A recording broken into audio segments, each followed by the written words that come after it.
Magandang umaga sa inyo mga kasawi. Kamusta na po kayong lahat? Naway nasa mabuti kayong kalagayan at mag-iingat kayo pala mga kasawi. At syempre balik topic tayo at alam nyo ba, sobrang daming nagme-message tapos hindi pa na kontento yung ating mga messenger, hindi pa sila kontento, tumatawag pa at nagte-text message pa sila. So etong ating kunin ngayon mga kasawi ay isang text message.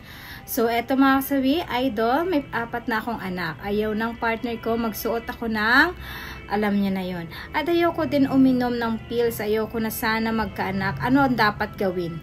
Hiwalayan ko na lang ba? So, yung ate Sandra ay isang babae mga kasawi, na ang pinoproblema niya ay, ayaw na niya na magkaanak. Kasi yung asawa niya ay hindi pumapayag na iinom siya ng pills at saka gumamit ng CD. Alam niyo na yung kung anong ibig sabihin ng CDM. So mga kasawi, eto magbibigay tayo ng opinion dahil sabi niya hiwalayan na lang ba niya. Ang suggestion ko dyan mga kasawi, syempre hindi porket ayaw niya na gumamit ka ng mga bagay na gusto niya, hindi solusyon ang pagiging paghiwalay niyong dalawa mga kasawi. Kasi ang daming pwedeng gawin na para mapaniwala mo yung asawa mo, maiintindihan ka niya, kausapin mo siya. Sabihin mo sa kanya na kailangan mong gumamit ng pills, kailangan mo gumamit ng CDM para pang-protection mo, para hindi ka mabuntis. Kasi ang daming pwedeng gawin, gumamit ka ng calendar, or kung talagang mas maganda kausapin mo yung asawa mo, pwede kayong pumunta sa doktor, tapos kausapin nyo kung ano ba ang pwede na gawin para naman hindi ka mabuntis. Kasi kung asawa mo talaga ay matakaw, ayan, sa pakikipaglabing-labing sa'yo ay hindi mo mapigilan at talagang aktibo pa rin yung asawa mo, wala na tayong magagawa doon. Magpasalamat ka na lang kasi nga hindi pa niya ito hinahanap sa iba at talagang sa'yo pa din siya aktibo. Dapat mong ipagpasalamat yun. Pero sa ganitong usapin, dahil may anak ka na, marami ka ng anak, ayaw mo na.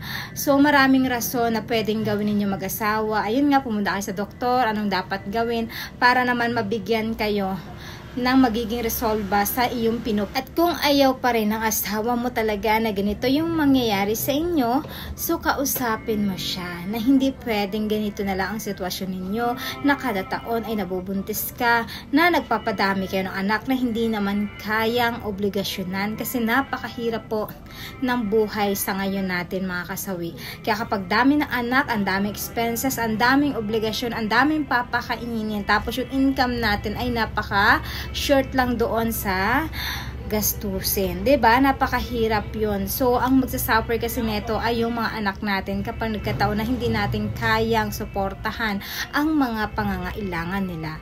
Kaya kailangan sa ganitong sitwasyon is iparamdam mo, ipaalam mo yun sa kanya na ganito yung dapat at hindi dapat para maging aware yung asawa mo. Hindi solusyon ang pagiging hiwalay kasi nga normal lang na ganito. May mga lalaki kasi na hindi nag-i-enjoy talaga kapag gumagamit sila ng CDM. Kasi nga, sabi nila, hindi daw ito nagiging masarap. So, may mga kababaihan naman na ganun din. So, mas maganda daw kasi na hindi nito ginagamit yung CDM mga kasawi. Kaya mas maganda talaga na kausapin mo yung asawa mo para magkaintindihan kayo. Hindi solusyon ang pagiging hiwalay sa kanya or makikipaghiwalay ka. Para sa ganyan lang na usapin mga kasawi. So, yun lang po mga kasawi. Ang ibig ko sabihin, sana maintindihan mo sa ating sender. Ang ibig ko sabihin, ayan, lagi mong tatandaan na talagang pagmahal mo ang isang tao ay uunawain mo. Give and take lang kayong dalawa, syempre. Hindi pwede na ikaw yung masusunod, hindi rin siya pwede lang lagi siyang masunod.